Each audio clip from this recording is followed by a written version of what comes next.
The Little Venus fire was well into the wilderness on the Shoshone Forest, and they were basically monitoring it.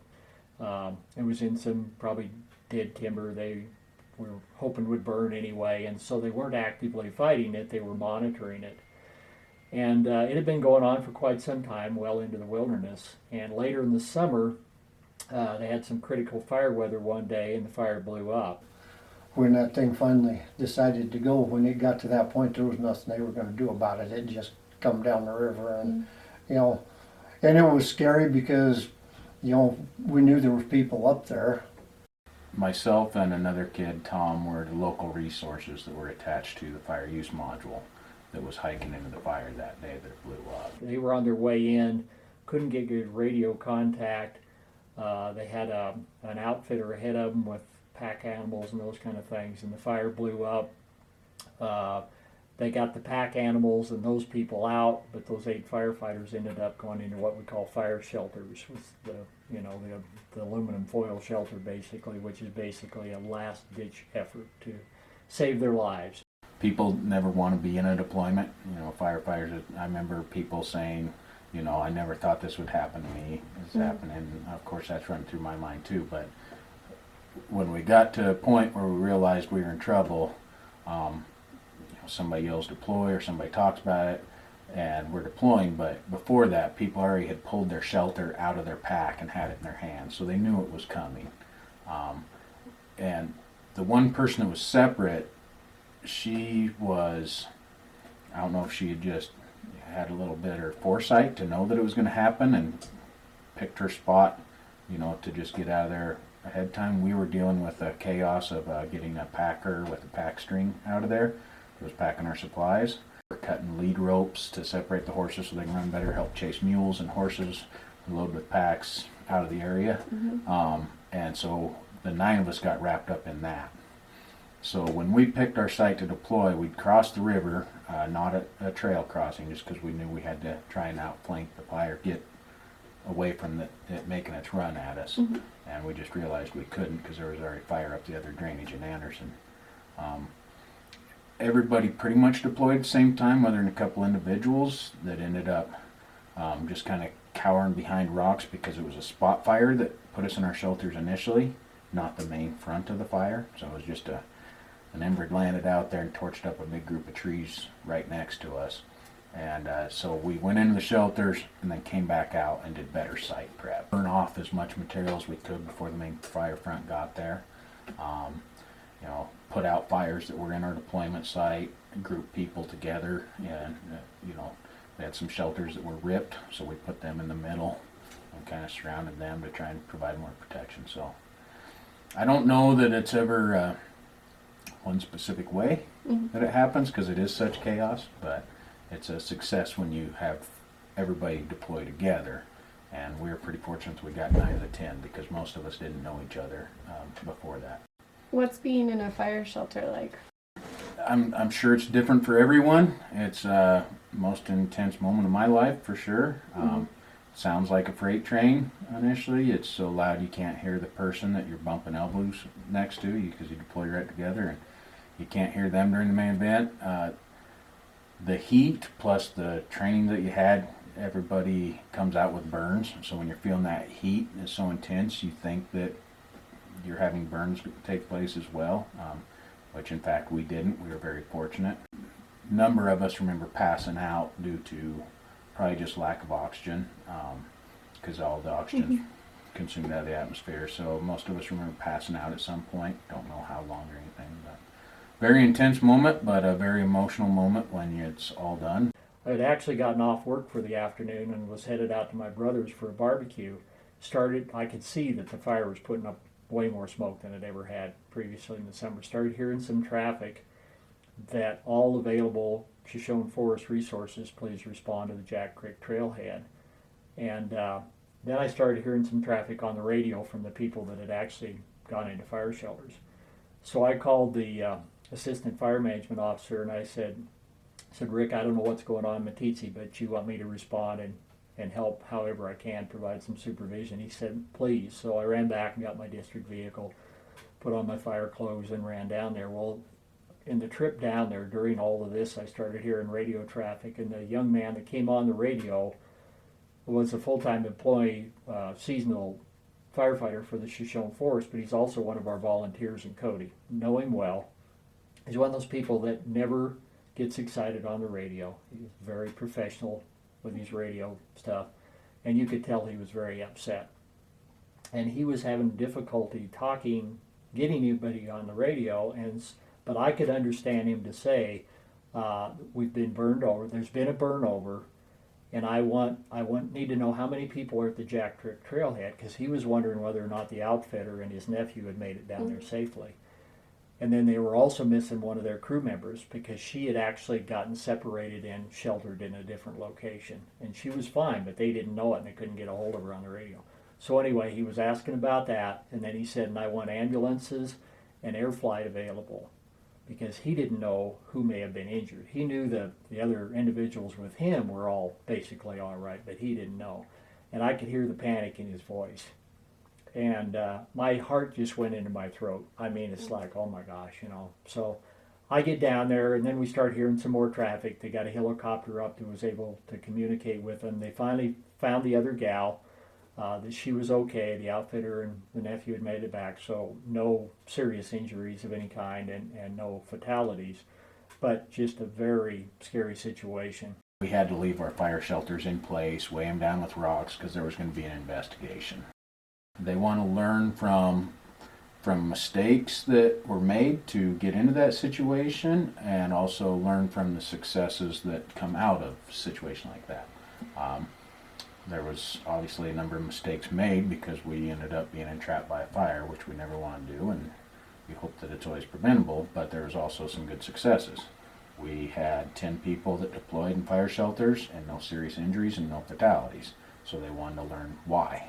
You know, what about it kept us safe. And some of that was site selection, how we grouped people together. Some of the big things that they found out were wrong was the communications, because we had no radio communications when we were in that canyon hiking up there. So another crew that was up on the fire knew that it was blowing up and that it was going to come out the canyon, but they couldn't get that message to us. Next day, they asked me to fly up and check on Anderson Lodge, which is up one of the drainages of the Grable River, to see if the fire was threatening it. Well, when we flew up, the pilot that flew me up had been a pilot that had flown the day before after the fire shelter deployment. So he said, I'll fly you over where they sheltered. We flew over that. I mean, once again, it was very upsetting to me to look down there and see where they had been, because I realized what a miracle it was that they had survived. I mean, it was not a good spot. And all the timber had just been completely burned. I mean, nothing left. It was all standing, but nothing left. All the small branches gone. Everything you could see was a very bad fire, and they just got lucky and were in a very good spot and were able to survive. And we got notification at about 4:12, 4:15 in the afternoon that this fire was running down the Grable, and there'd already been deployment. And we staged, and on the Grable River up there just above the Pitchfork Ranch, and about an hour into it, we were assigned structure defense for the Pallet 1. We went in there, the fire had moved almost 6 miles in that length of time, and we stayed all night, and the fire burned around us that night. And it's pretty remarkable, the sounds and the feeling you have when you got fire on 3/4 of sites around you. We were up there at Pallet 1. We got called in there for structure protection. Got in there and got all our hose lines and everything laid. And at 1 o'clock in the morning, I was sleeping out on top of the truck. And sounded like a jet engine going, jet coming across there, and woke up, and there was a fire that was running across the side of the mountain at 1 o'clock in the morning, which usually at night fire lays down and doesn't do anything. So that was probably one of the most impressive ones right there. Fire district, like Meeteetse Fire District, is responsible for fire suppression on any kind of private land and or any private structure. So even a private structure, if it was on a Forest Service lease, the structure would still be Meeteetse's responsibility. And then, of course, they also respond to car fires, oil field fires, car accidents, all those kind of things. But when you start talking about large wildland fire, you can end up with a fire that Meeteetse Fire District, even if they called for help from Cody and Powell and Thermop and whatever, would not be able to handle on its own. And we would have to call for help from the federal agencies or the state or something like that. And that's when we get into the large fire management, and we're talking things like hotshot crews and air tankers and helicopters and those kind of things. Well, if it's private land, it's still Meeteetse's responsibility if it's in their fire district. So they're responsible for the cost, whatever that is. And that can be millions of dollars. So the fire I was on this summer was about, I don't know, I'm going to guess it was probably maybe 30% private land. And when our incident management team left, we had spent just under $7 million. So that fire district there was responsible for that, probably going to be responsible for that 30% of $7 million. And that's not unusual in this day and age. And so that's something that a lot of people, when they're paying their 3 mills on their property tax, they don't understand what that, for instance, Meeteetse Fire District is doing with all that money. Well, part of it is they need to make sure they have some money set aside to help with that. But then they also pay Park County. I think in 1992 we joined what's called Emergency Fire Suppression Account through the state of Wyoming, and it's all the counties, fire districts within the state of Wyoming want to belong. It's kind of like a large insurance policy. We pay an annual premium, and then the state has offered up a lot of money to help with that as well. And so there's a pool of money there to reimburse fire districts or counties for large fire suppression costs. So, and Meeteetse has taken advantage of that a few times. The fire department covers 1,307 square miles. It's a big area to cover. There's different types of wildland fires in our service. The type 4 is when the fire department responds. And the type 3 goes into if you start bringing in other resources. Type 2 is bringing in, it allows us more financial support, but we bring in another entity altogether, and they come in and set up their own team. And then if it goes bigger than that, it goes to a type 1. And in my time, we've had several type 1s in our fire district.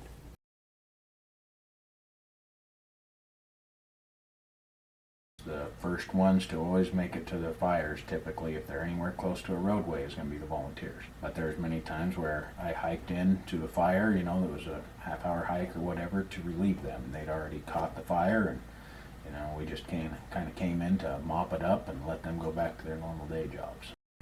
They're extremely important. They're their first line defense, even outside of rural Wyoming and rural Bighorn Basin. The volunteers are what make it work.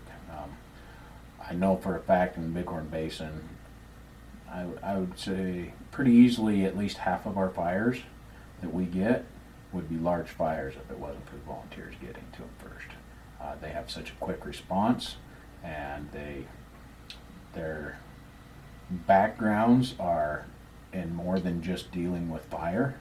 You have guys that work out in the oil fields that are on the volunteer department that have the skill set to help deal with oil well fires that will spread into wildland. That they have the specialty skills deal with H2S gas, all this other stuff that's they're absolutely essential to be able to do what we do.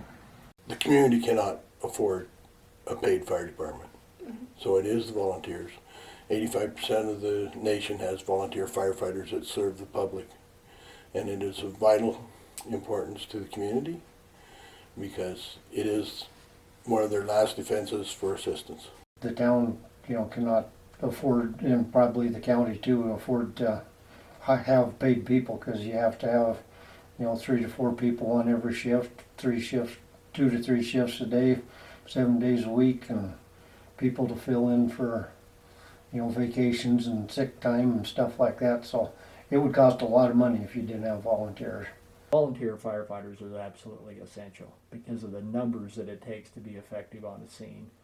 And I hope, pray, in fact, that we can figure out someplace, some way nationally to be able to keep volunteers because it's hard to keep them anymore. The commitments are huge. People don't have time for that in their lives. I think some of the generations, the younger generations do not have that volunteer spirit that maybe their parents did. It's just not something that they ever thought about doing. So it's very, very difficult to keep volunteers, but we're going to be in big trouble in rural America without them. So.